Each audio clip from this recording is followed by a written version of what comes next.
Oscar awards nominations list వచ్చేసింది. అమెరికాలోని Los Angeles లో దావానంలో వ్యాపించిన కారు చిచ్చు కారణంగా నామినేషన్ల కార్యక్రమం వాయిదా పడుతూ వచ్చింది. ఎట్టకేలకు గురువారం 97వ అకాడమీ అవార్డుల కోసం పోటీ పడుతున్న సినిమాల లిస్ట్ రిలీజ్ చేసింది. ఆస్కార్స్ 2025లో ఇండియాకు కూడా ప్రాతినిధ్యం దక్కింది. ఇండియన్ షార్ట్ ఫిల్మ్ అనోజాకు best live action short film కేటగిరీలో చోటు దక్కింది. ఇందులో మొత్తం 180 సినిమాలు అర్హత సాధించగా కేవలం 5 నామినేట్ అయ్యాయి. అందులో ఈ అనుజ కూడా ఒకటి. ఆడమ్ జే గ్రేవ్స్ దర్శకత్వం వహించిన ఈ చిత్రానికి ఈ షార్ట్ ఫిల్మ్ ను గునీత్ మోంగా, ప్రియాంక చోప్రా నిర్మించారు.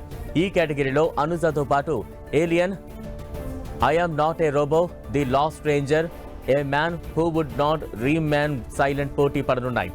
అనుజ అనే ఈ షార్ట్ ఫిల్మ్ 9 ఏళ్ల పాప, ఆమె అక్క పాలక్ చుట్టూ తిరుగుతుంది. ఈ ఇద్దరు ఓ బట్టల ఫ్యాక్టరీలో పనిచేస్తూ ఉంటారు.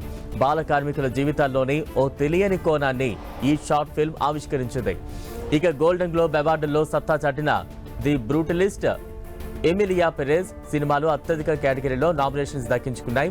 ఆ తర్వాతి స్థానాల్లో conclave, Anora, the substance, the real pain, wicked, a complete unknown, Dune part 2 సినిమాలు ఉన్నాయి. మార్చి 2న ఆస్కార్ అవార్డులు ప్రధానోత్సవం జరగనుంది. కోనన్ ఓబ్రియాన్ ఈ కార్యక్రమానికి వ్యాఖ్యాతగా వ్యవహరించనున్నారు.